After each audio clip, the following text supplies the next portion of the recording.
the creative industry has been tagged the new oil for Nigeria.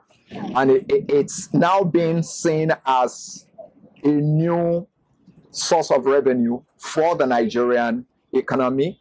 And we also know that it employs a lot of youth, and in a sector that can take a lot of youth off the streets, that can provide them hope, that can provide them a means of livelihood, is a critical sector in any nation's development.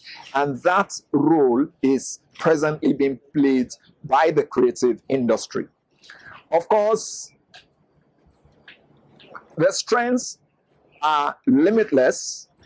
As we battle a lot of socioeconomic challenges in Nigeria, the creative industry becomes more relevant because it's a voice, it's a tool that can be used to address a lot of issues. Because we have a lot of role models within the sector, it becomes very easy to use them to speak out on issues, to reach out to youth, to help address youth restiveness, unemployment, and so many other things. However, of course, there are challenges.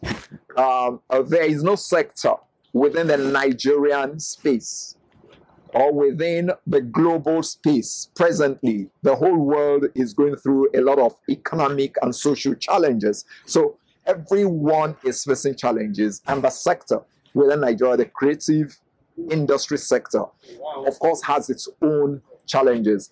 Some of the challenges that we are facing include lack of will on the part of government. It's very easy to say it's a new source of revenue. But when you identify a new source of revenue, it also follows that you need to invest in that sector to grow it, from infrastructure to policies. These are responsibilities of government to put in place. The industry as it is today has been majorly built by practitioners out of their own sweats. If we were to leave it to what government has done, this industry will not get to where it is today. Now, with all this goodwill that the practitioners have given, it is now the responsibility of government to reciprocate by investing in infrastructures, making funding available for those who want to access funding to be able to grow their work, make the enabling laws industry friendly, create specialized funding, specialized policies that will help bring in investors into that sector. I have mentioned infrastructures, and that is key.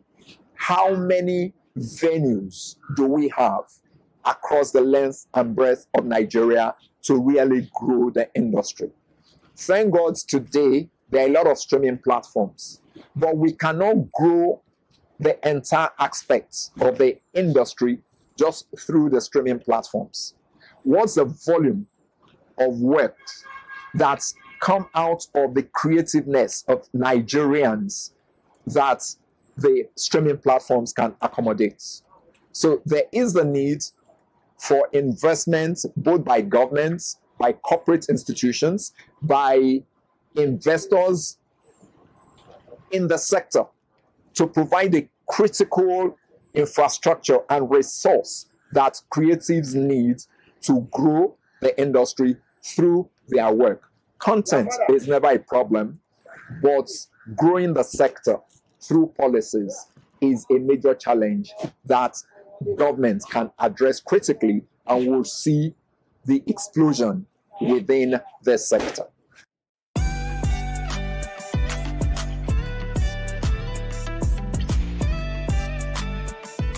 As of today, NANTAP is in 27 states of the Federation. And I make bold to say that NANTAP is the only association within the performing arts or theater space in Nigeria that is represented across the 6 geopolitical zones. When you look at other associations that operate within the sector, you'll discover that they are concentrated in specific geopolitical zones. Look at the Actors Guild, for example. They are very prominent in the Southwest, South-South, and Southeast. You look at TAMPAN. TAMPAN is, again, very active within Southwest and South-South. Then MOPAN, which is another prominent association, is active only in the North. But NANTAP is represented across the 6 geopolitical states within Nigeria. And maybe the reason is the fact that NANTAP is the first association within the sector to be registered to represent the interest of artists. And so, at the early stages, we were able to reach out to all the states where there is theater practice before it evolved into then home video, which today is Nollywood. So we are present in 27 states, including Abuja. So presently we have 28 chapters across Nigeria. And in those states where the association does not have chapters, you'll discover they are in the core north, in those areas where they frown a lot on open performances.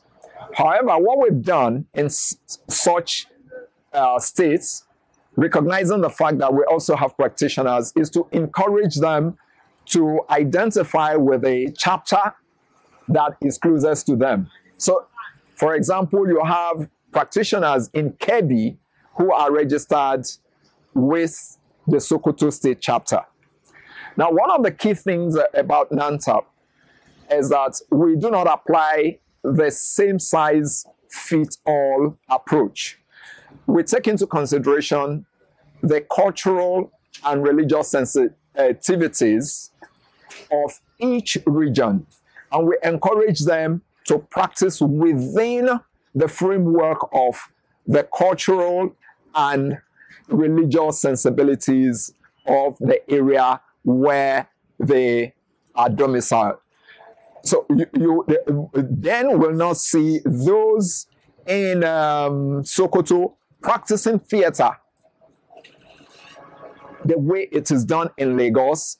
Lagos is more cosmopolitan. Lagos is more religiously tolerant. Lagos is a potpourri of different cultures. So a lot of things are accepted, which may not be accepted in Sokoto, for example. Now, as an association, we have continued to evolve to try to create ways in which we can help promote the practice. So we look at things, we look at the welfare of members, we look at how our members can continue to improve in their crafts and in their practice, and we try to encourage them as is necessary to ensure that we move from the era when theater practice, theater performances were seen as a hobby to the present day of professional theater practice. And to be able to do that, it means as an association, we must create the enabling environment for our members to practice, for the industry to thrive. And in doing that, we must begin to look at ways. And so what do? We have been able to create partnership with a lot of institutions, both private and public, both local and international organizations. And what we try to do is to situate our projects within the framework of some of our partners. So for example, you see us as an association partnering with government agencies who already have a mandate to do certain things within the space. So what we basically do is to identify some of those things that they ought to do, that most times they do not do, and we come up with these projects and we bring them on to partner with us. In that situation, we create a win-win situation for both governments, the association, and our members. We have also gone further to create a potpourri, or what I may call a bouquet of partners within the corporate world for the association. So, for example, you'll discover that we have an insurance partner, which is Leadway. And I make bold again to say that NANTAP within the sector, again, is the first association to partner with an insurance company and to have an insurance policy in place for its members as a welfare package. We also have an official bank, which is Wema Bank. So this way, we are able to create the platform for our members, either individually or those that own companies, to be able to leverage on these corporate institutions that are partners of the association to grow their trade, to grow their company, and to grow their practice within the sector. So as an association, we are committed to growing the welfare of the practice and of practitioners. We are also committed to creating a synergy between government and practice, because we recognize the fact that for any sector to grow, it must have the necessary policies, and policies come from government.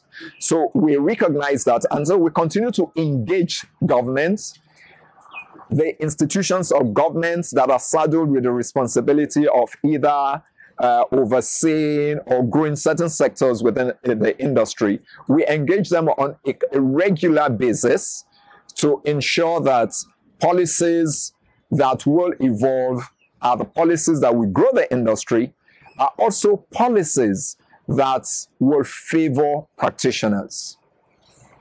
Now, at the heart of all this is the funding of the association.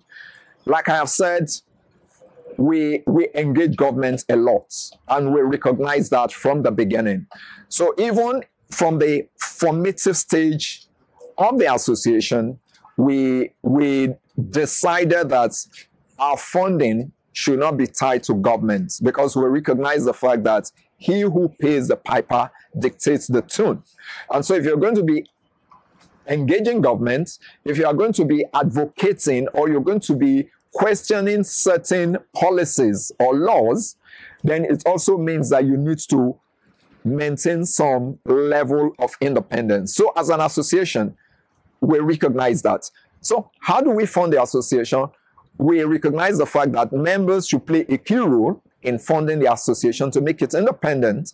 So some of our funding come from our dues. Other funding come from, like I said, the partners that we have been able to create, both in the corporate world, international organizations who at times provide grants for some of the programs and projects that we embark on to grow the industry and to build the capacity of our members.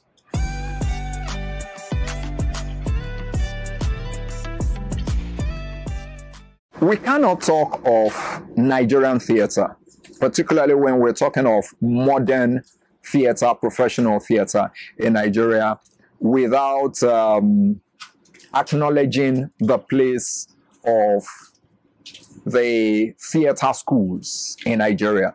Yes, we will always say that theater had existed even before the first theater school in Nigeria, but a lot changed when the theater school came in, because we now had people who were trained, who understood the principles and the dynamics of theater, as against those who had run it only based on their passion or their involvement in theater.